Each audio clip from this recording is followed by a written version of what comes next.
One, the controller has in their head student pilot making mistakes, doing the wrong thing, doesn't know where the ident button is. Student pilot thinking controllers do no wrong, they don't make mistakes. I'm somehow must be doing this. None of this is making sense. Ready.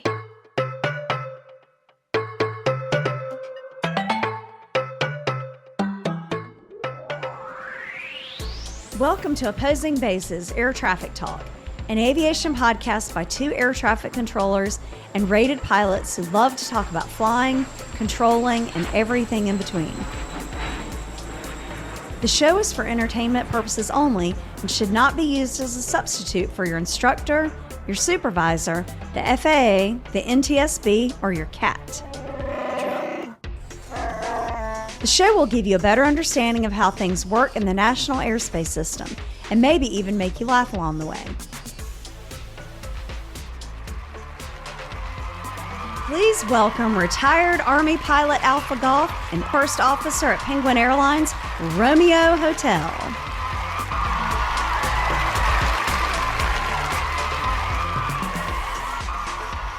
It's Wednesday, April 1st, 2026, episode 433. On today's show, we'll talk about a student pilot's confusing radar identification story, a Class Bravo 757 encounter, and more of your aviation questions. What's up, BG? Hello, everyone. Happy second episode, doubleheader day. 2 in a row. 2 weeks in a row where we recorded 2 episodes, correct. Because we should just do a marathon, where for just a couple days, we just do shows like 4 a day.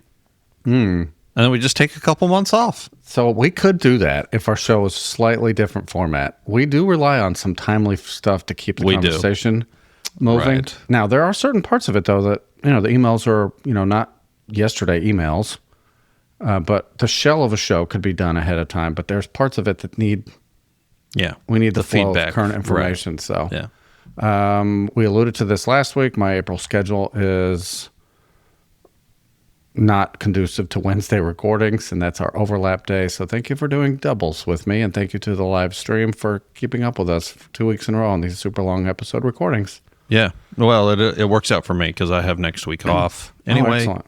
So, excellent. Yeah, it'll be good. And we are also off next week. That coincides with our kids' school.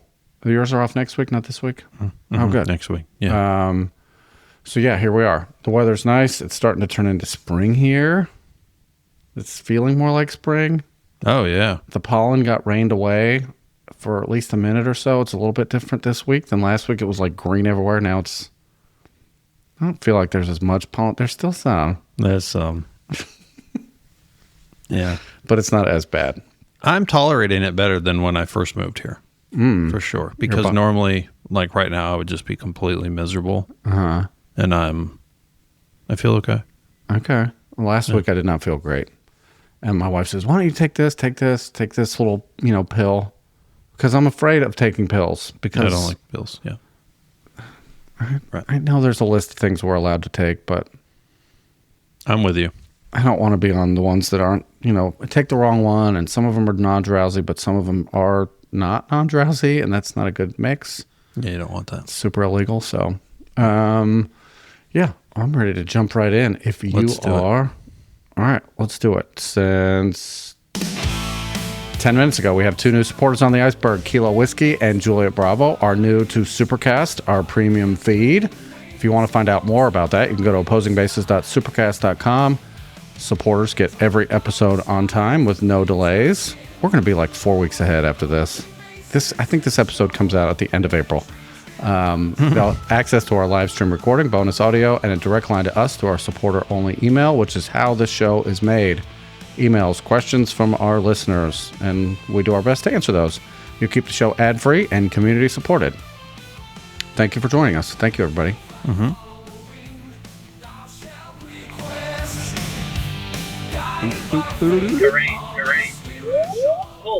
Review and announcements. You get the review. Have you ever taken a sip of coffee and you can tell your throat or something is telling you, no, you cannot swallow this coffee right now. Something is just not going to work. Here are your choices. Suffer. Right. Spit it all over your screen. Yeah, you can, because if you try to swallow this coffee right now, if you try to drink it, you are going to inhale it. That's the feeling that's in your throat. Like, is this not going to work? You have to wait. It's not ready. Did that just happen? That just happened. You did great. You're on a live show. You made it work. You didn't spit it everywhere. Good job. Yeah, it's not terribly hot, so. All right, the review. Considering 10 minutes ago in our time, in real time, we just discussed the uniqueness of the American way of life in a broader sense. It could not be better timed. Agreed. This is 5 stars, titled The Declaration of ATC Independence. And I'm going to include the name, the screen name first. Penguins have rights too, from the US of A. This is fantastic. Did you want to do your disclaimer beforehand, or that was it? Oh, no, you're right. The disclaimer. This does not necessarily represent the views of myself or the show. I am just a conduit through which this is being read. Okay, that's it. I'm just reading this. I may or may not agree with it. I don't know yet. I haven't read it entirely, so. In fairness, I have not read it either. I try to make these a surprise for me too. Yeah, okay, good. Okay. Good. It's very dangerous, actually. It is. All right. When in the course of aviation events, it becomes necessary for ATC to dissolve the bureaucratic bonds which connected them with the FAA and to assume among aviators and controllers of the NAS the separate and equal authority to which the laws of aerodynamics and the sacred text of the 71... I couldn't do it.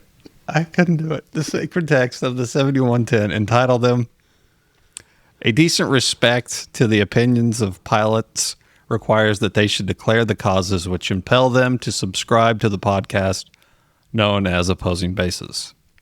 We hold these truths to be self-evident, that all pilots are created equal, though some are inexplicably fond of the dreaded kilo, that they are endowed by the OB gods with certain expectations. Among these, proper flight following phraseology, concise radio calls, and the steadfast pledge to never utter the detested proclamation, last call. That to secure these principles, controllers are instituted amongst the frequency clogging masses, wrapping aviators in the warm, fuzzy blanket of ATC, especially when spoken in the most patient voice of the mythical triad. But when wandering penguins fall off our icebergs and helmet fires ensue, it becomes the duty of the pilot to seek the wisdom of the mighty RHNAG and restore order upon the airwaves. And for the support of this declaration, we mutually pledge our Supercast subscriptions, our 5-star reviews, and our solemn promise to never again check in using the phrase "with you," unless, of course, we're talking to Sinner, who probably already forgot about us anyway.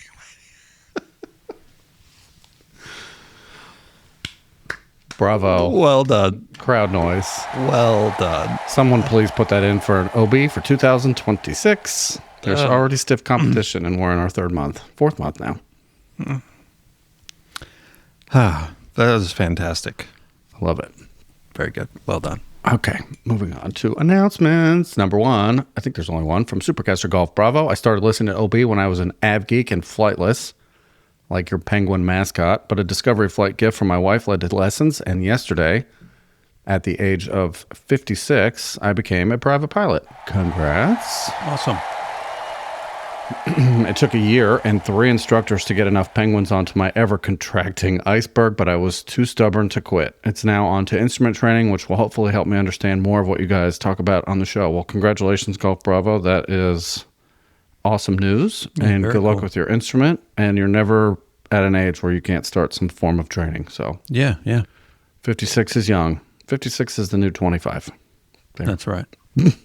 Just made that up. Has to be right, though.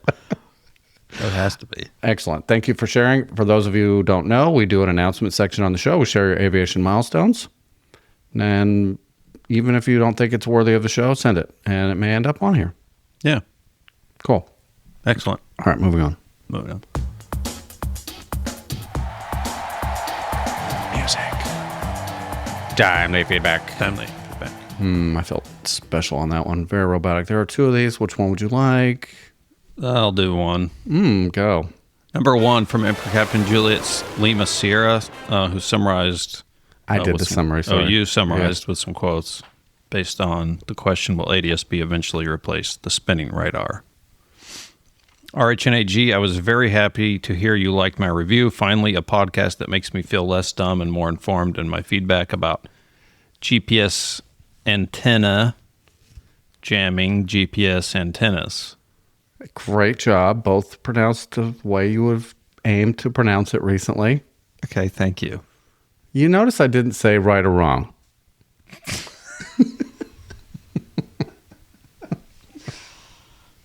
Okay. Would you say the words then? Antenna. I say it like you've been saying it recently. Okay, it's the new pronunciation. Sure. For me. For you. My new pronunciation. Yes. I'm also sorry my wife calls you robot head. Me. Well, you didn't have to.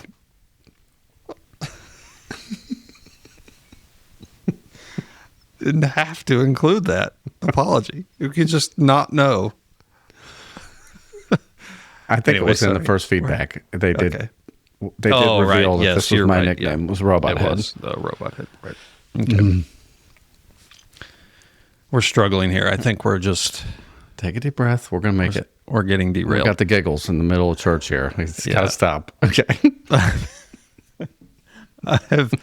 I've been an engineer working on GPS, location systems, cellular, and 911 technology for 30 years. I thought I'd give a little feedback on why ADS-B will not totally replace radar. You see, this is just what I was saying. Batcave. Yep, and we say a thing, somebody on the show knows about it. It's their job. It has been their profession for the last 30 years. All right, just let me reiterate. The email was chock full of stuff, big words that I certainly can't get through. So I did a lot of summary here. This is in a way that you can read it. So okay. Okay. It sounded terrible. I dumbed this down just for AG. Okay. There. Thank you. The look on your face is very thoughtful. All right. The answer to the question, will ADS-B replace radar? Probably no. The reason is a fundamental limitation. It's possible to spoof the aircraft's position because ADS-B is self-reported from onboard GPS. By contrast, primary radar determines aircraft position independently based on physics without any reliance on the aircraft's cooperation or honesty. That's the key difference. He says that one of the primary reasons primary radar will likely never be fully retired because it lets ATC cross-check ADS-B.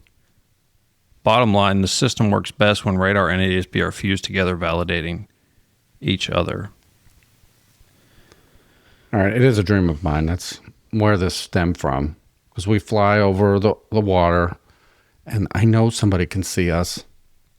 They're watching us the entire time. Right. And we play this non-radar game, and it's super... It just seems like there should be a solution to this. Mm-hmm. And now you've ruined that dream of mine. Yeah, that's dead. That's dead. No. Yep. It's gone. What if we had a system, though, that took away or aimed at fixing those security vulnerabilities? Like, we're not going to do a whole series of unspoofing, but if that's the problem, and that information that the airplane is spitting out, it has a chance to be infected with some sort of virus. Yeah. Then maybe we can make efforts to stop that. So the military does that. Okay. They have encrypted, GPS signals. All right. Which is kind of complicated. And guarding that encryption becomes, highly secretive and highly sensitive. That now you would be placing that some similar burden on aviation users. Mm-hmm.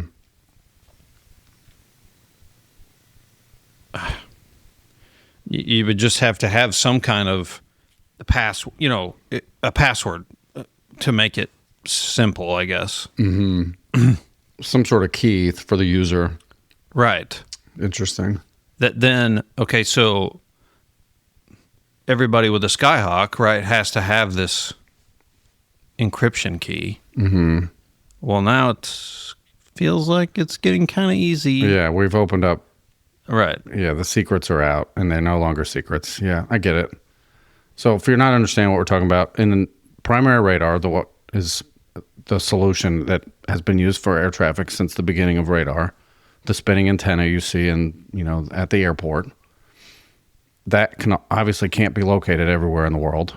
But with ADS-B, and ADS-B, is it C, the satellite ADS-B, they're seeing our signal. It's being fed to space and transmitted back to the land-based facilities that can see us.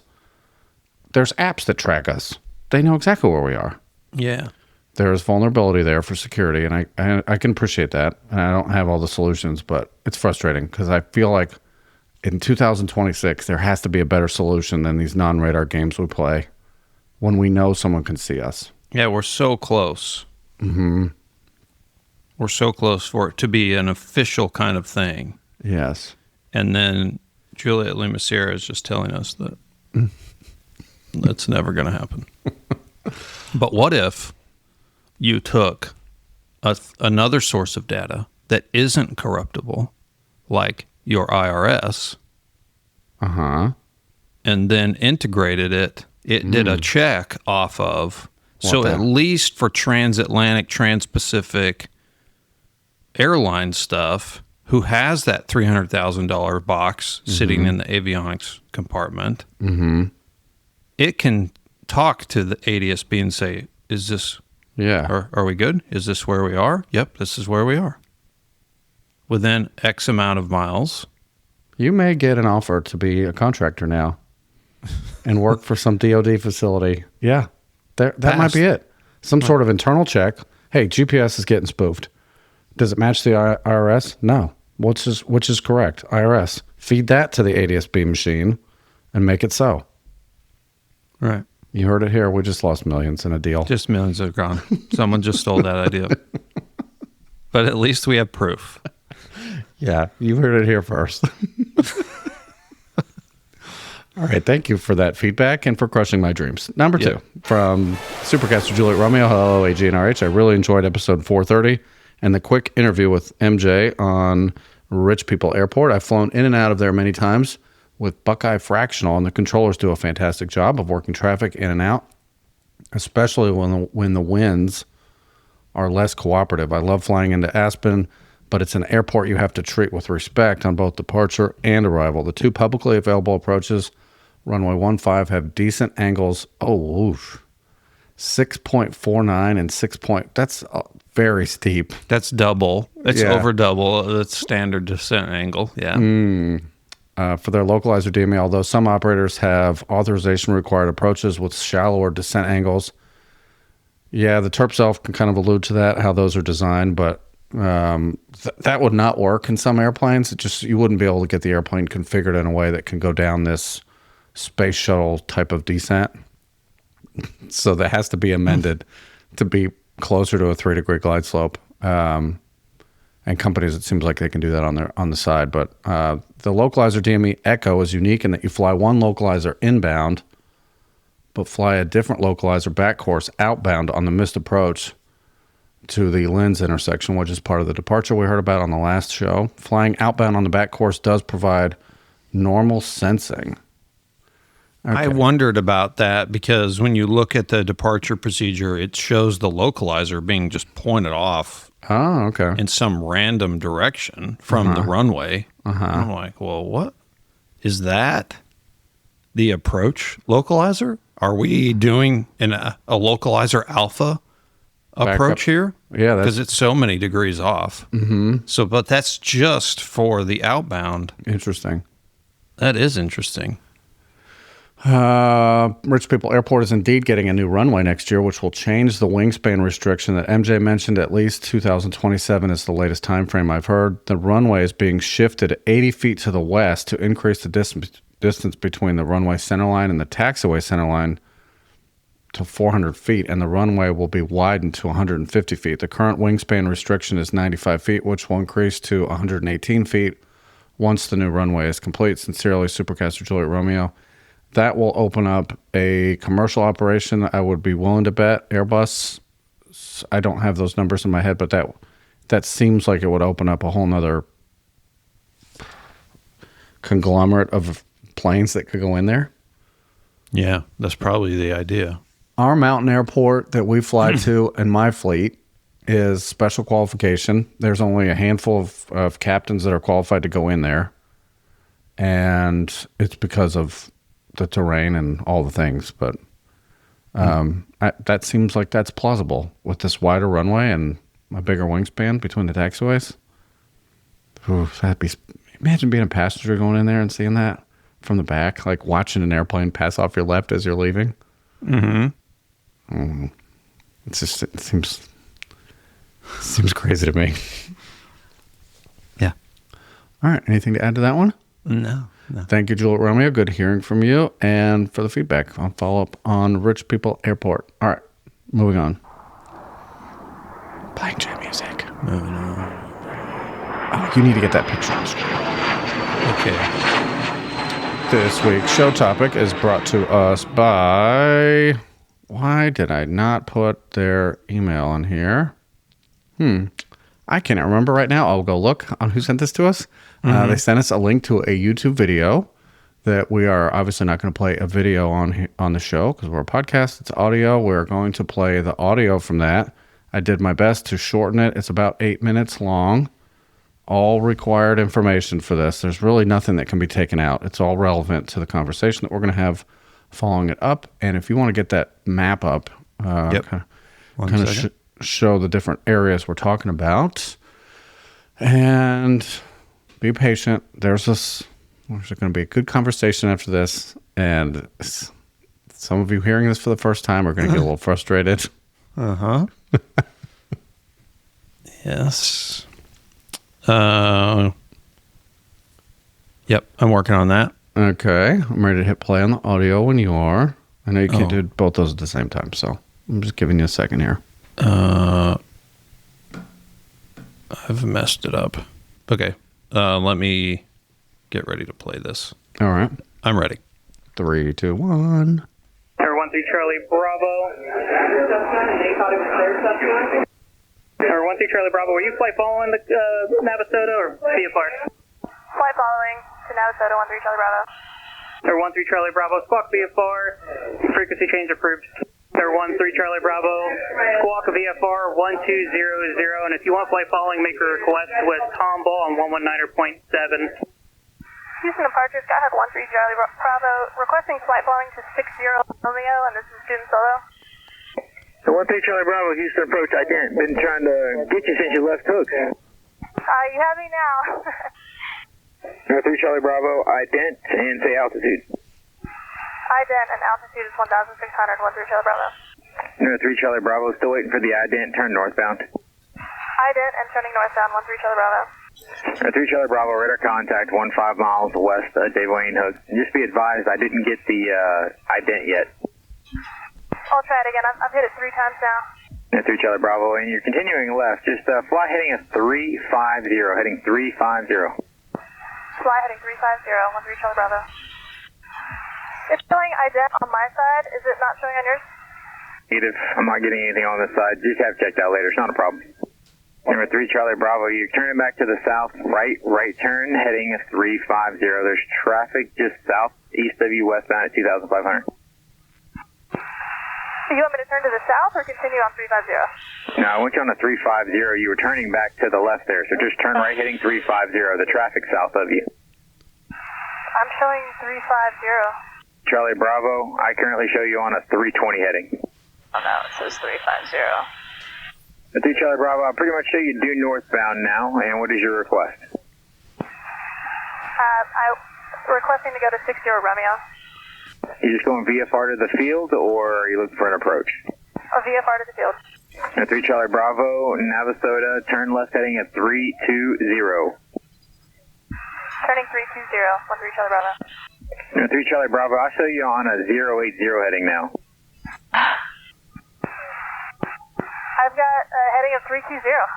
3 Charlie Bravo, you are almost due eastbound at this point, and you took pretty much a left 270. No? Well, it shows me heading almost towards 60 Romeo. Now I show you in a left turn for November 3. Yeah, I'm at 300 right now. I show you due northbound about a 360, maybe 350 heading. Oh, what do you request that I do? 3 Charlie Bravo, and I don't know if there's something wrong with your instrumentation or what you'd like to do. You want to return back to Hooks? Do you want to continue on to Navasota? Be cautious there. There's a lot of glider activity there. It looks like you do need to have something on your avionics checked. I'll go back to Hooks. 13 Charlie Bravo. 3 Charlie Bravo. So let's do this. Just start a right turn. I'll tell you when to stop. And do about half standard rate turns. 3 Charlie Bravo, and I show you did a full 360 there. Now you're northbound. Hooks is at your approximately 4 o'clock and about 20 miles. Roger. 2 o'clock. Hi. 3 Charlie Bravo, just start a slow right-hand turn, and I'll tell you when to stop it and level your wings. Starting right-hand turn. 13 Charlie Bravo. 3 Charlie Bravo, just a slow right-hand turn, and once I get you kind of pointed towards the airport, I'll have you stop the turn and just level back out. Everything in my plan is showing me I'm flying away from David Wayne Hooks right now. 13 Charlie Bravo. 3 Charlie Bravo, yeah, it's all saying you're direct David Wayne Hooks. Yeah, something's off on the avionics. Like I said, just start a slow right-hand turn, and when I get you aimed at Hooks, I will have you level back off. Roger. 13 Charlie Bravo. 3 Charlie Bravo, looks like you're slowing back here pretty good as well. You might want to pick the speed back up. 3 Charlie Bravo, traffic 2 miles northwest of you, southeastbound, altitude is 3,100. Negative contact. 13 Charlie Bravo. 3 Charlie Bravo, just level the wings on your present heading, and just take a minute, then we're going to look at the indicator, the heading indicator, and see what it says. 012, 13 Charlie Bravo. 3 Charlie Bravo, you're saying your heading indicator says you're flying a 010? 015 right now. 3 Charlie Bravo, is your attitude indicator showing level? Yes. Affirmative. 13 Charlie Bravo. And I'm flying towards Lake Conroe, so that doesn't really make sense to me either. 3 Charlie Bravo, and I show you well southwest of Lake Conroe. You're flying away from that. Oh. So it's Crew Track 166 here. We've been listening. We've got 3 Charlie Bravo on our ADSB on our plane, and we also just saw her, and it looks like she is heading towards Conroe, Lake Conroe. Crew Track 166, and where do you see that? On our traffic map, like the ADSB on board, we have her heading that way, Crew Track 166. She just passed behind us, going towards the right of us, like relative to us. She's heading towards Lake Conroe, Crew Track 166. 13 Charlie Bravo, I think I know the issue here. There's another aircraft that has your code here. Let me fix that. 3 Charlie Bravo, Roger, and ident for me. Ident. 13 Charlie Bravo. 3 Charlie Bravo, and somebody else had your tag. That was the confusion. I do show you northeastbound now. Verify your altitude. 1,700, 13 Charlie Bravo. 3 Charlie Bravo, radar contact, approximately 12 miles west of Conroe Airport. And you say you're on about a 015 heading currently? 017, 13 Charlie Bravo. 3 Charlie Bravo, Roger, thank you. And you can resume navigation now. Actually, it looks like everything's fine. I guess the other one just had the wrong one. Roger, 13 Charlie Bravo. 3 Charlie Bravo, Roger, and I show you pretty much due westbound now, is that correct? Roger, 13 Charlie Bravo. 3 Charlie Bravo. Roger, and you look like you're almost direct to Navasota now. Sorry for that confusion. No worries. 13 Charlie Bravo. 3 Charlie Bravo. Reset your transponder, squawk 0446, and I just want to verify the type aircraft. Skyhawk, 13 Charlie Bravo. Resetting transponder. Can you repeat squawk code again, please? 0446. Squawk 0446, 13 Charlie Bravo. No, 13 Charlie Bravo. And you departed off of Hooks, is that correct? Roger, 13 Charlie Bravo. 13 Charlie Bravo. I do apologize for the confusion. An aircraft came off of Hooks with your call sign, the 13 Charlie Bravo westbound. I've been reaching out to him for a while. And when you finally called up, I thought that was you, and I asked for a turn, and they turned, and I thought it was you. I apologize for that. No problem at all. I think they had a little confusion when we were all taking off there, so I appreciate the help. 3 Charlie Bravo. Roger. And do you have the local area weather and NOMS for Navasota? I'll begin contact when I get it. 13 Charlie Bravo. Roger. 3 Charlie Bravo, and I talked to the tower. I guess it was 3 Mike Kilo that took your squawk code, and they were going to have a discussion with him about it. Thank you. 13 Charlie Bravo. Only on a student solo, right? Of course. Good job remaining calm through all that, though. That was very confusing for all of the above. Thank you. Just switching from the north, going to do a low pass. Eagle Extreme, caution overflying Skydive Houston, next 7 minutes. Navasota traffic. Navasota traffic, Skyhawk 13 Charlie Bravo, clear of runway 35, Navasota. All right. That's it. That's all we're going to play today. Oh, my word. I watched you. This is the second time you've heard this. Okay. Let me I watched review the video the first time. Let me review what happened, and maybe you can point on the map while I'm talking about it real quick. I just took that. So the aircraft left a delta underneath the Bravo shelf, a very short shelf underneath Bravo, and they departed to the northwest on a student pilot solo. So they have to navigate VFR underneath the Bravo shelf. They did not have a Bravo clearance. They took off. Everything was legal on their takeoff. When they came off the airport, Controller 1 said, contact Controller 2, who you heard most of the audio from, but told them to squawk 1200. So when they went to the second controller, they were on a 1200 code. The second controller watched the stolen tag take off on that same airport and proceed westbound off the airport. And that's who he thought he was talking to for 75% of that audio, was the other aircraft doing maneuvers like steep turns and stalls and all the things you heard him say because he was staring at that stolen tag. She continued northbound towards the lake that's on the north part of your screen there. And we'll talk about I'll have plenty of great things to say about the students' reaction to all of this. We'll put a link to the video in the show notes for those of you who want to see it. Where would you like to start this discussion? There's a lot to unpack here. Is that a good summary of what happened? She headed north. This airplane headed west. They thought it was the westbound airplane. Go. Yeah. So you talked about what the controller sees, or did we? We didn't yet. I did not talk about that. I'll say it real quick. So, when you tag up whatever code you were issued, and let's say it was 1234, another airplane took it. When she talked to the controller that's looking at this 1234 code that is her call sign, she's on a 1200 code. They have no idea this is two different targets. What you're given in your initial VFR clearance, that code correlates to the NAS, and it says 1234 code goes to this call sign. When it tags up on the radar screen, the controller is presented with your call sign, aircraft type, everything that the tower controller entered into the system for you to take off.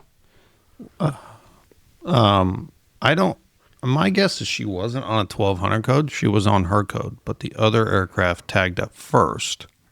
Yeah, originally I believe that's correct. Yes. Yeah. So then the system recognizes that as the real one. And when the second one comes off, it's just going to... Who? Yeah, who is this?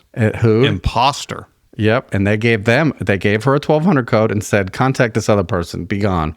I don't want to talk to you. I don't know what's happening with your code. It's not working. I can't look at it anymore. Please make it stop. Stop squawking the same code as somebody else, and I don't know who that is.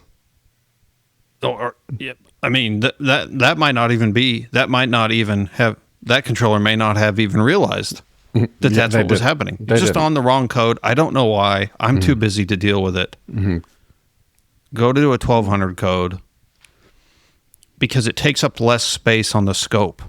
Yes. You go from being a full data block that's a flashing hoo. It's super distracting. It takes up miles of airspace to a V, a simple V, and then 3 numbers. Excuse me. That may not be the case at every facility. At ours, at Triad, it's a V. Go ahead. Right. It's just a V, and it's just small and out of the way.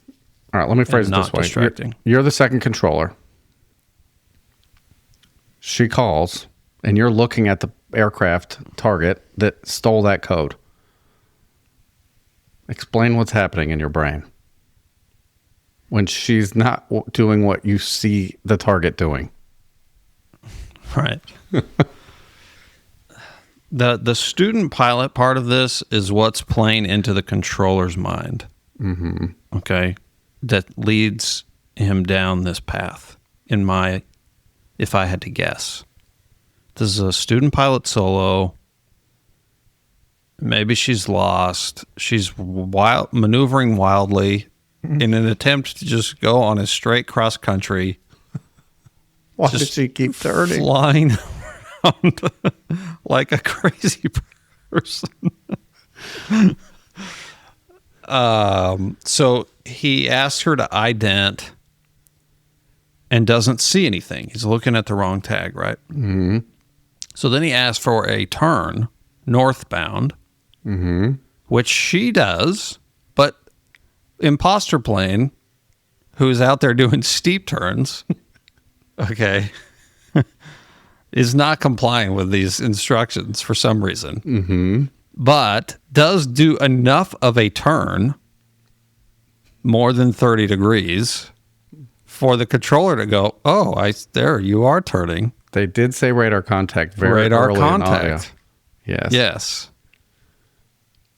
Now we're just stacking up stuff, cementing this idea in our head that this has to be the plane. This is who I'm talking to. This one doing pirouettes out here in the practice area. Lost. Not with broken avionics. Yes. And I'm saving her. Yeah. Listen, if this happened at our facility, we would give the controller a bad time, all right? For weeks. For a long time. Yes. But it's super easy to sharpshoot this afterwards, to Monday morning quarterback this. I can see how you get into this. I can get into the mindset of how you get into this situation. All right, let's go back to basics. When an airplane comes off of this airport, how do you identify them? What are your choices for identifying an airplane and saying the words radar contact, which we've talked about ad nauseum in previous shows? But just review that for us. What do you need to accomplish as a controller to be able to legally say radar contact? So the simplest thing is an ident. All right. And I see the ident. That's secondary radar. Super easy. Another one for primary radar. When I say secondary radar, we're talking about the transponder side of the radar. Okay, not the actual not the actual return. Spinny thing going around, shoots a beam, comes back, tells me there's something right there.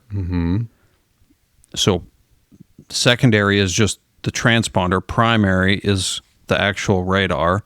And I can use position correlation. So the pilot depart says we are 1 mile east of this airport, climbing through whatever. They do their check-in, and I look, and I see a tag, and I see a primary right there. Where they say they are. And I said, and there's no one else near there. That's the key part. That's the key part of this. Okay, if you have like 3 planes were there within 3 miles of each other, this is not a great method of identification. Okay. How many times have you made a call as a pilot and said, I'm 10 miles to the northwest of XYZ, and it's more like be 12 7 or or 9, 12. Yeah. Okay. And there could be other planes that would easily meet that. So use caution as a controller on pure position correlation. All right. Now, I will defend the controller again. You said I could get into this mindset. They have relatively close position in relation to the airport, within like 10 miles of this airport. And it's on a tag that's saying that call sign. Yeah, it's so hard for your brain to overcome this. I'm telling Virtually you. impossible. Right. And they said ident several times, and she did it. She did her, I think the last one was her 4th time she used ident. Yeah. But it was the 4th one was the first time the controller saw it, because this airplane doing steep turns wasn't listening to you. They're in the practice area. They're not going to ident. Why would they? Right. So it never flashed. An ident creates a flashing on the scope that makes the controller realize you're the ones responding to this instruction to ident. So they are assuming in the better half of this conversation that this pilot is unable to find the ident button. It's not working. Also, you're lost, and why do you keep turning? I'm going to help you. I'm going to save the day. Right. And then it all comes clear at the end. All right, so you said position correlation, turns greater than 30 degrees, which they tried. They said start a right turn. I'll tell you when to stop. Yeah. I think initially they'd have to listen again, but I think initially that's the method they probably were using. I agree with that. Is turns greater than 30 degrees. It seems to be the one they spent the most time on. Yeah. Departure observed within 1 mile of the runway with coordination. I doubt they're using, because this is... Yep. They're not. Because it's a second controller. So, yeah. Right. There's no strip sitting there. It's VFR. Yeah. A rolling call, basically, is what you need. And then the tower says, hey, this plane is rolling. And then that's the next plane you see within a mile of the departure, and you can say radar contact. Right. Which is how we identified departures at Triad. That's everyday way. One of my favorite ways to, I don't want to say upset the trainee, but when they say radar contact, I like to say, what method of radar identification did you use? Right. And a lot of them would say the ident based on secondary radar, the code they see they're coming off on, let's say it's a Delta flight. And look, it matches the call sign. It has to be Delta. I got a strip. That's not how you're identifying. That's incorrect. Right. That is false. You are identifying a primary target that is a mile from the runway or less, and that strip that you got is the coordination that they were coming. We can do that by SOP at Triad. We don't have to call for departures. Right. All right, so again, I'll say it. The controller had no reason to believe that the target on their scope wasn't the student unless, and this is hard, I do sympathize, they have to listen and piece together the clues. You've asked them to ident. They're not identing. The target is not exactly where she said she was. She said she was northbound, aimed towards this big giant lake out here. It's VFR. You walk from the car to the Tracon. You see it's sunny. They're not lost. They're telling you exactly where they are. You're just not listening to the information. Mm-hmm. They're not heading in the direction that you're telling them to fly or that she was saying. So the target you're looking at doing steep turns and stalls and slow flight at low altitudes over the practice area. I want to say this, and I'm trying to be very respectful of the confusion that was happening, because stolen tags are very, very confusing in the Tracon. If the information that you're being fed from the control or from the pilot is completely opposite of what you're seeing, you have to pause. Something isn't right. Instead of forcing this solution, no, you're right here. This is you. You have to be aware that your information could be wrong. And in this case, this is how it ended up working out. Somebody stole the tag, and it wasn't them. And now you found them because you looked, it's 10 miles further north on your scope. And now it all makes sense. But you have to have the wherewithal as a controller, when the information doesn't match and the instructions are not being followed, to pause and think. This could be a stolen tag. I know that's harder to do than it is to say right now on the show, Monday Morning Quarterback. Thoughts? Yeah, I mean, I will be honest. When I watched this the first time, I got so frustrated. If I had any hair, I would have pulled it out. I just... The pilot, in this case, man, I cannot... I try to imagine myself. One, it's hard to imagine me as a student pilot doing this. I can't remember I just don't. So I put me in the cockpit. Okay. I would have lost my mind. I would have absolutely lost my mind. What is this controller doing? What is happening? Yeah, I would have started to get irritated. I am not turning. I am flying northbound at 1,200 feet or whatever altitude. Mm-hmm. I haven't turned in 10 miles. Mm-hmm. Okay? You're looking at the wrong thing. But she is so patient. Yes. You could see her getting frustrated a couple times. In the video, she never loses her composure. Nope. She even laughs a little bit. She does. She's smiling. She's laughing. Uh-huh. Like, what is happening? Let's talk about that. A student pilot on a solo is a significant event in your life at that time. You're by yourself, going from your home airport where you're comfortable, you're used to it, you're used to doing pattern work, and now it's about 35 miles. I did the measuring on it. This isn't for cross country. This is just them building solo time. It's about 35 miles away, which might as well be to the moon when you're a student pilot. After you get 5 miles from your airport, you're in uncharted territory. You may have gone there with your instructor, but when you're on your own and you're responsible for navigating, it feels different. It's a little bit scary. To couple that with a controller who's convinced you're somebody else on the scope, and to be able to get through that, I think she did a fantastic job of getting through that. Yeah, and telling you that you're doing things that you're not doing. That's where I would have totally gone. I just would have gotten so upset. Okay, you just did a right 270. No, I didn't. I did not. I have not done that. My favorite part about her dialogue was, this doesn't make sense. I'm aimed at this lake. Yeah. I can see this lake. Yeah, I'm pointed right at it. For the controllers listening, that is a big clue. Okay, before you assume that this is everything's right on your end and that she's the problem, pause and say, what am I doing wrong here? I know that's hard because the data block in front of you is saying opposite of what's happening in real life. Mm-hmm. But you have to recognize that it's a possibility. Someone stole the tag. If that's never happened to you as a controller, well, now you know. This is how confusing it can be. But for her to say, no, I see this lake. I know. No, I've been flying for 10 minutes. I'm not where you... No. Great, good on you. Can you explain your opinion on this? Because it's hard to go back into student pilot world. And I know you never soloed. You guys had solo buddies. Mm-hmm. But try to put yourself in the mindset of the authority figure you looked at air traffic as, or the person talking to you. Would you... I'm glad that you mentioned that. Okay. Because that is a huge part of this. That's a huge part of this whole dynamic. One, the controller has in their head student pilot making mistakes, doing the wrong thing, doesn't know where the ident button is.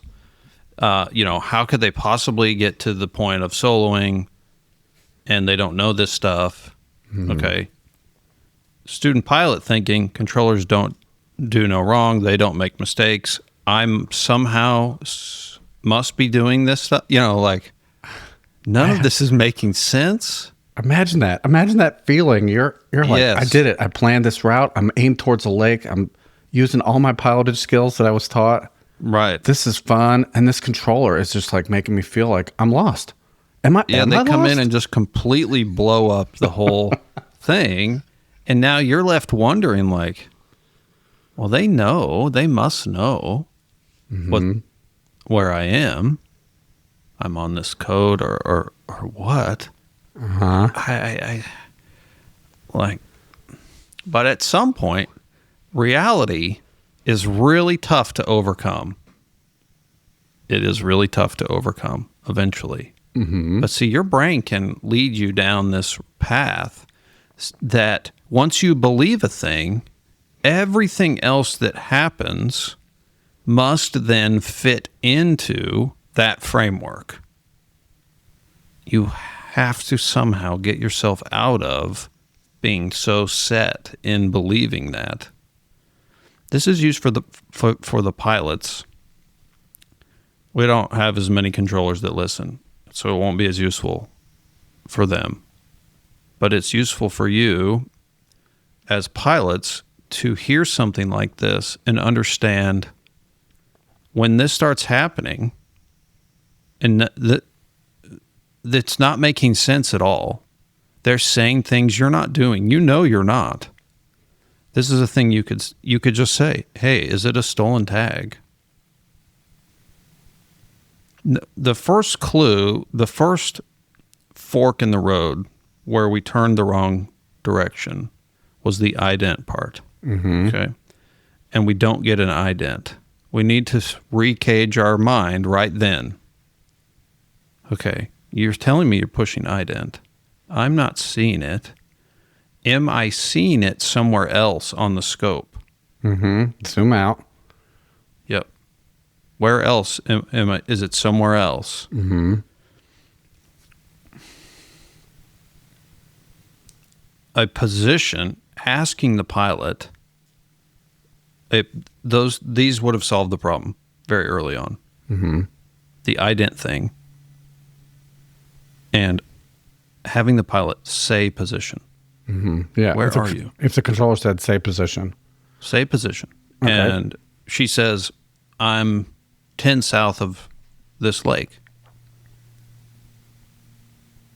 And the tag that he's looking at is not there. It's like 30 miles southwest of the lake. Yeah. Yeah. The other direction. Mm-hmm. Okay. Well, is there a tag 10 miles south, or a target 10 miles south of the lake? Mm-hmm. If there is one.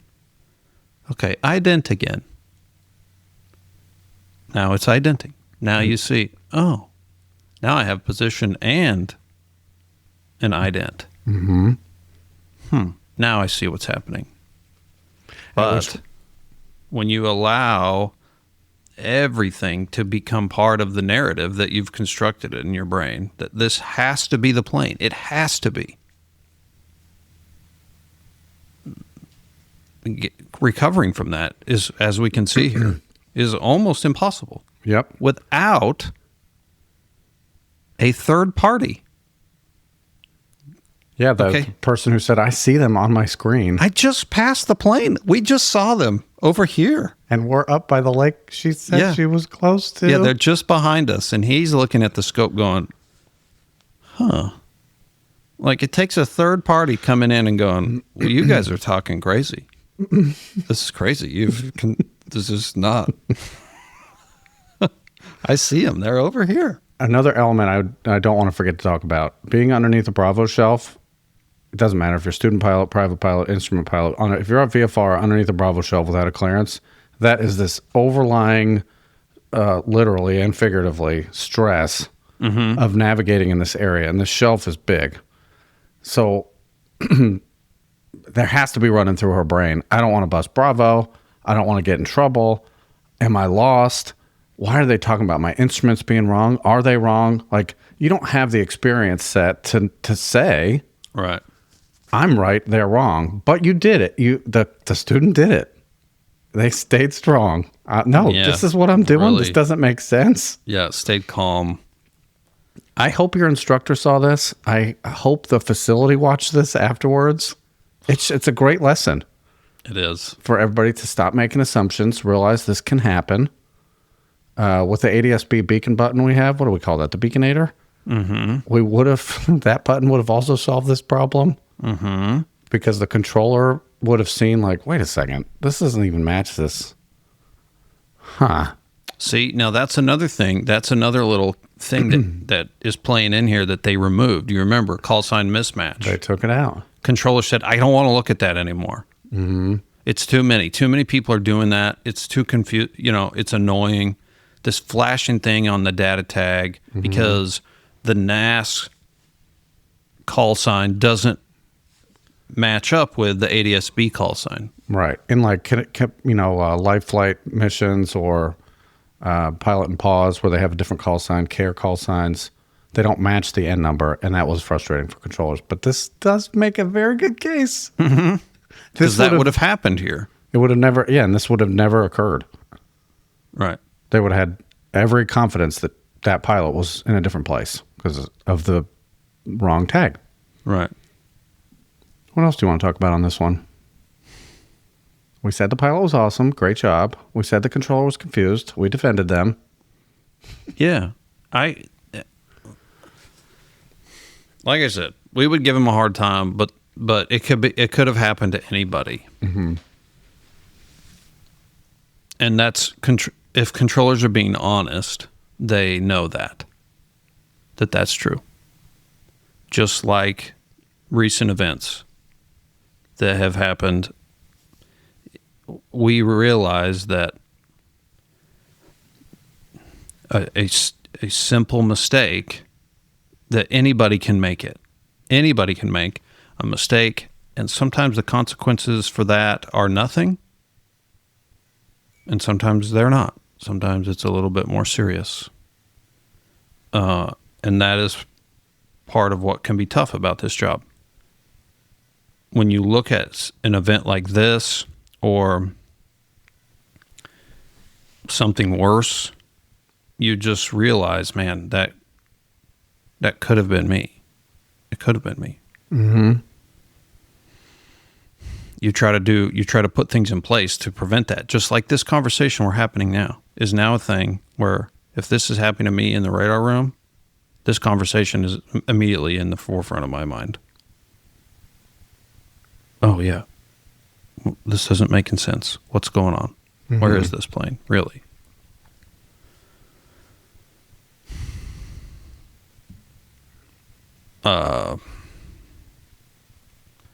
But to the student pilot, really well done. Mm-hmm. Really well done. To maintain your composure, I wouldn't have. So upset. The words I used to describe this pilot were composed, confident, and compliant. Yeah, just kept doing what they were asked to do. Despite it making zero sense. But questioning. You didn't just blindly follow the instructions. You spoke up. You said what was on your mind. And that other pilot certainly helped paint the better picture for the controller. But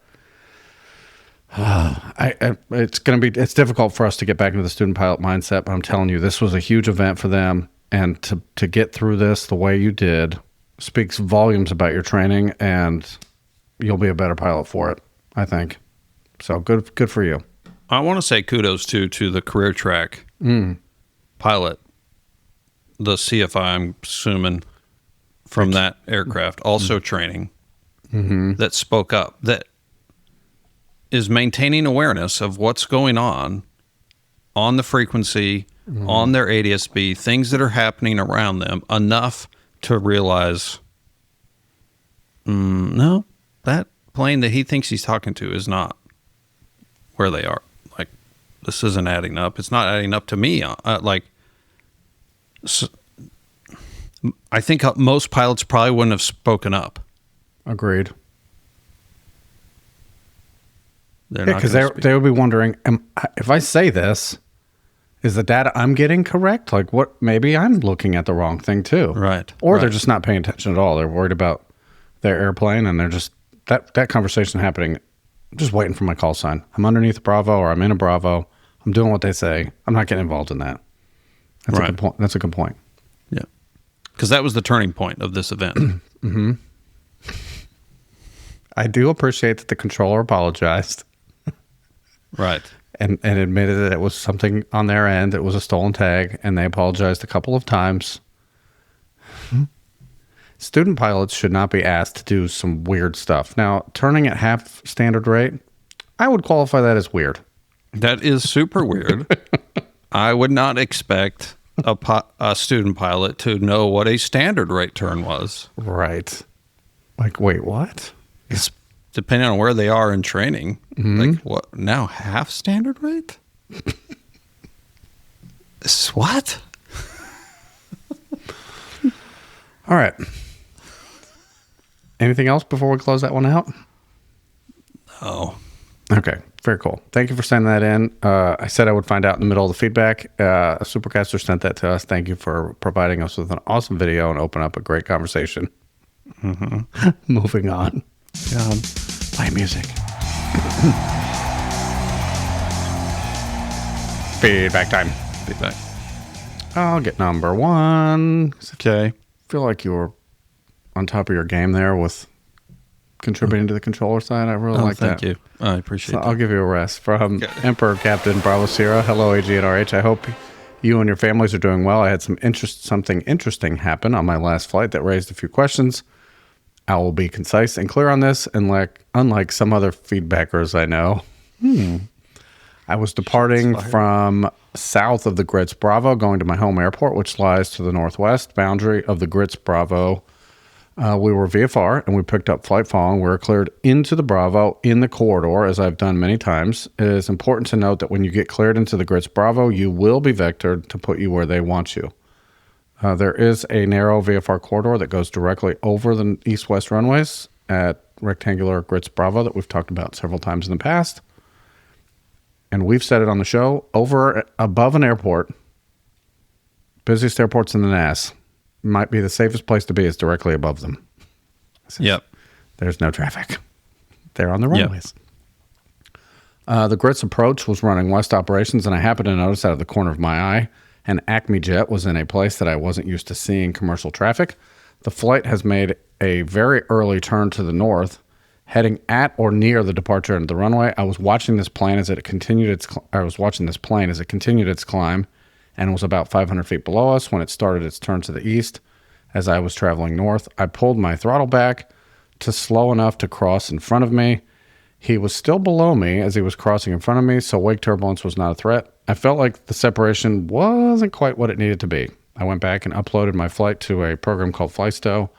We're not going to watch that track, but I'll talk about it in the narrative here. After getting home, I loaded it into FlyStow based on the data. The 757 crossed in front of us, 0.8 nautical miles laterally and 400 feet below us vertically. It turns out that 400 feet was actually 500 assigned altitudes. The GPS altitude on FlyStow is not corrected for pressure. So we're going to assume they were 500 feet apart the whole time. Based on the audio, thank you to another supporter. They were executing a go-round. That's why I was seeing them in a weird spot. They were executing a go-round at wind shear. They were on the Grits Tower when they were told to turn north and then turn 060. Then they were handed off to the Tracon land, audio attached. We're not going to play the audio. It's kind of secondary to the conversation. Also, Grits approached. Why can't I say that? They advised me. Skylane 123, traffic ahead, 11 o'clock, eastbound, 1 mile, Boeing 757 advised it in sight. I wanted to say the traffic's in sight and the guy in 34 Charlie needs to comb his hair, but just stuck with traffic in sight. Here are my questions. Oh, look, you got the corridor up. Thank you for that. That's a good flight path there you have on SkyVector. Cool. Here are my questions. How are coordinations handled in busy airspace, specifically with go-arounds? Is it by LOA? It seems weird that the tower would be vectoring airplanes in the Grits approach airspace if, in fact, that was approach's airspace. Let's talk about that real quick. You're on tower. In Triad, I've found that we do a little bit. This is unique. This ownership of airspace for local is sort of unique. It's not everywhere, where tower claims the surface to 5,000 on the departure end. Mm-hmm. It's really radar letting you say that, but it's their airspace, right? Yeah. Walk us through that. It is airspace delegated to the tower. Right. Okay, so you have a go-round. We're on 5s. You turn them right to a 140, and they're climbing to 3,000 feet. And approach may be working at 3,500 feet overflight. In this scenario, that could happen every day. You're going to eventually ship them to departure, but what are your responsibilities for separation at that point as a tower controller? Yeah, I mean, I can't climb them through that 3,500. Mm-hmm.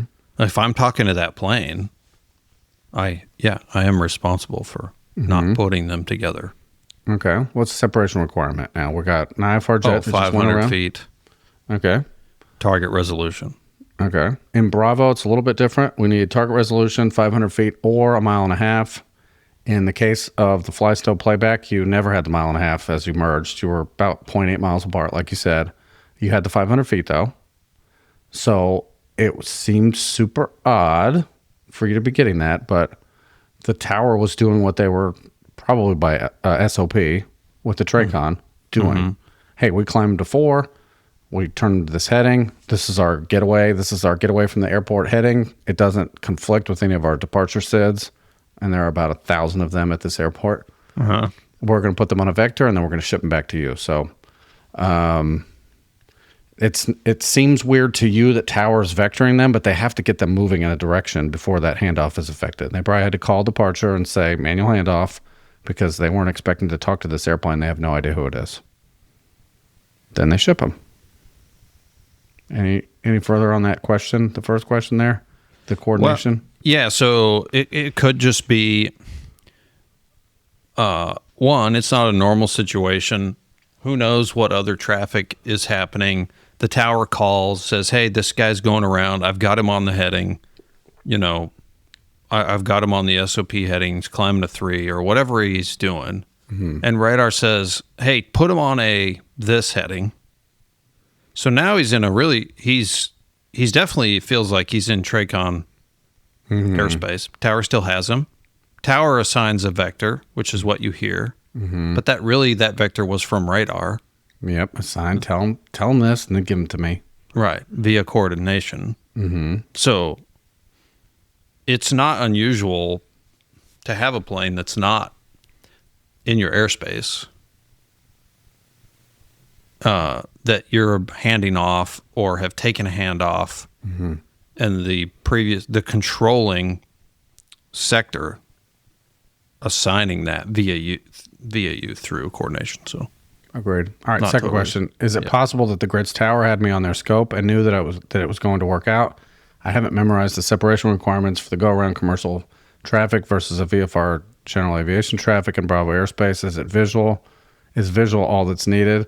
When they asked you to report the traffic in sight, they didn't need that. They had their 500 feet. Assigned altitude for the jet was 4,000. You were already assigned 4,500, and that could be very well spelled out in the SLP or LOA with the different facility. They're not in the same building there. And everybody knew it would work because that's what the rules say. Well, I'm going to climb to 4, and you're not going to have a VFR climbing through my airspace below 4,500 feet. So I know it'll work because it's procedurally how we do it here. Yeah. But you just happen to be at the right place in space to see a 757 really close. And I can appreciate how that would feel weird if you're used to flying over that airport and you're like, whoa, I'm used to seeing planes come in from the west or the east and land and depart that way. Why?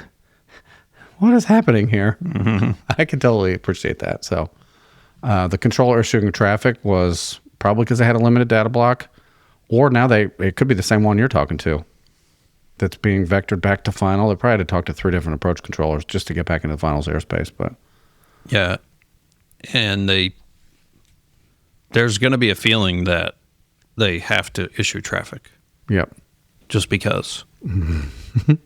Not for the purpose of affecting any separation, but you're getting close and you're 500 feet apart vertically.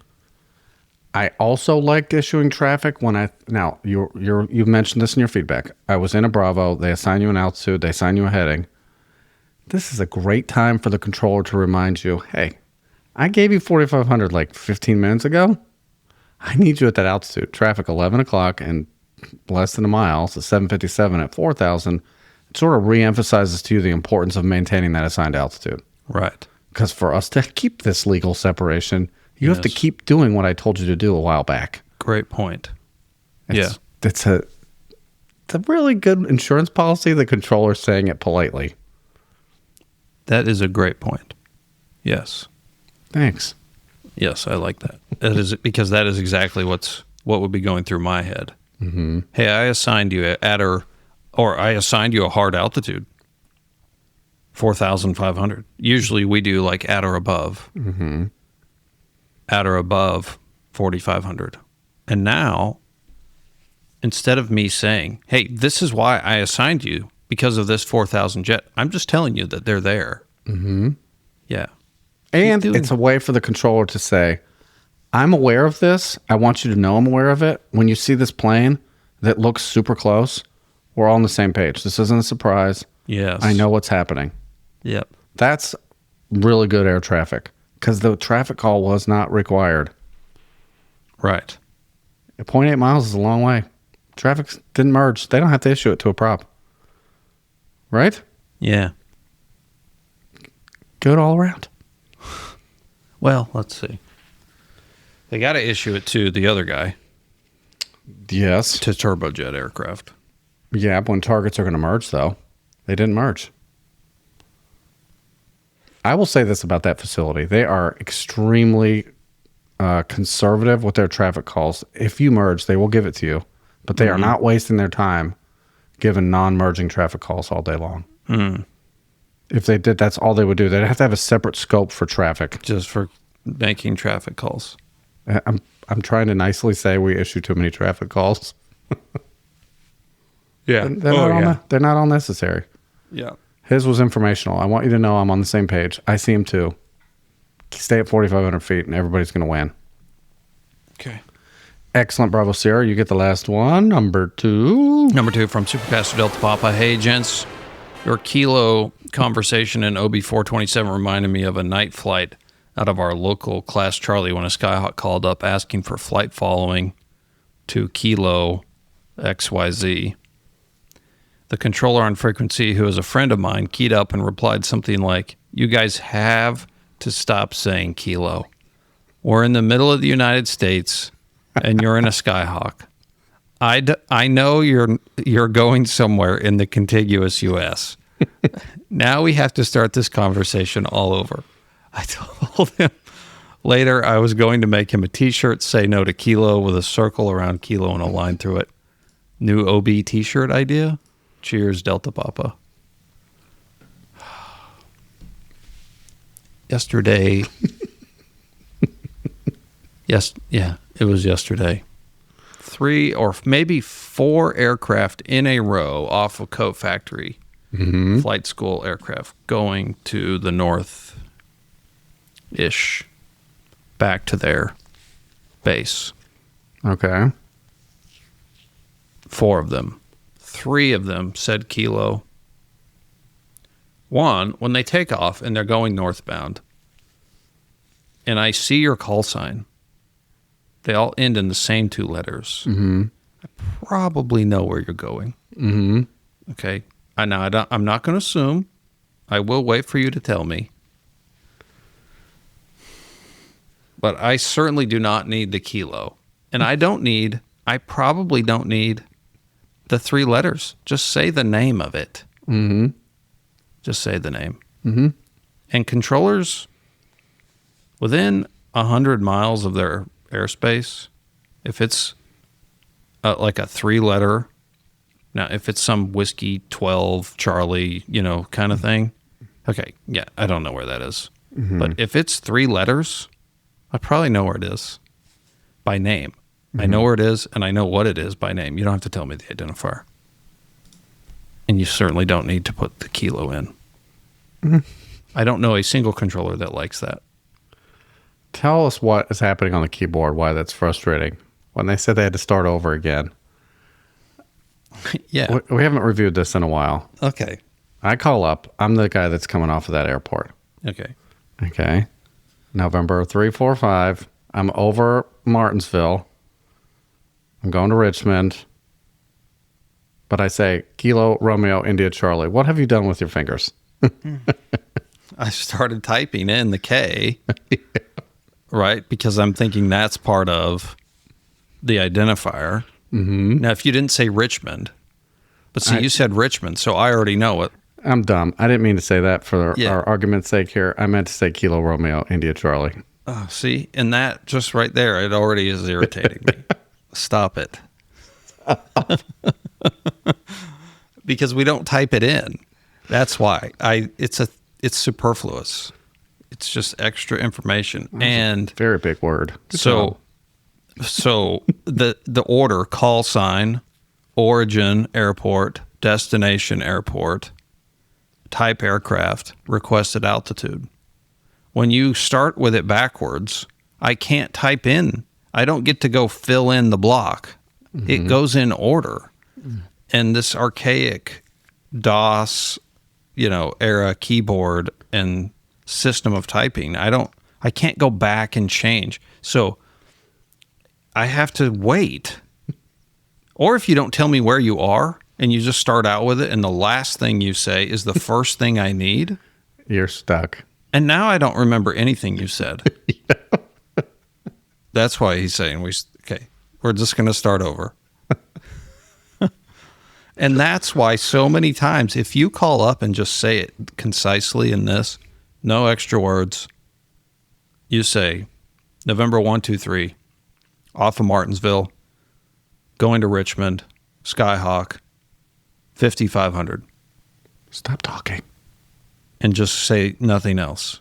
The controller's mind will be blown, and they will say, wow, that was a great call-up, perfect order.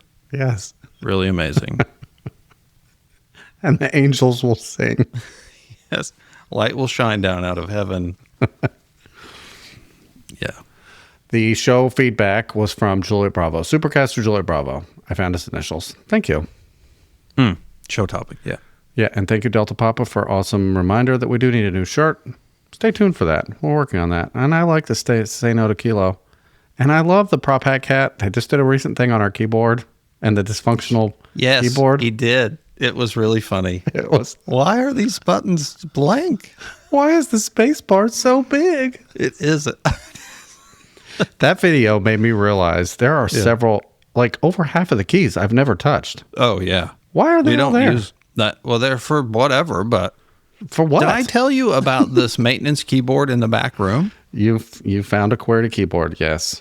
And I said this on the show. Can't remember. Share it again. I'm in the maintenance room adjacent to the Tracom. They have a scope back there for doing maintenance functions, tech op stuff. Uh-huh. It looks just like our scope. It's just a scope, except the keyboard that's at this scope is a QWERTY. It looks like a regular person's keyboard. I said, what is that thing? They said, oh, that's our keyboard. I said, no. Does that work on my scope? I said, yeah, you guys just didn't want this. I said, whoa. Hold on. Who are you guys? And I want that. Go plug it into West Ritter right now. All right. We do our best to respond to supporter feedback and let you know when you will be on an upcoming show. AG, anything before the chat? I do not. Closing out episode 433 of Opposing Bases Air Traffic Talk. Romeo Hotel. And Alpha Golf. Goodbye, everyone. Drop. Opposing Bases is a listener-supported, ad-free weekly podcast. The views expressed on the show do not reflect the opinions or official positions of the FAA or Penguin Airlines. Episodes are for entertainment purposes only and are not intended to replace flight instruction. To get on-time access, bonus content, and full archive access, join the crew at opposingbases.supercast.com.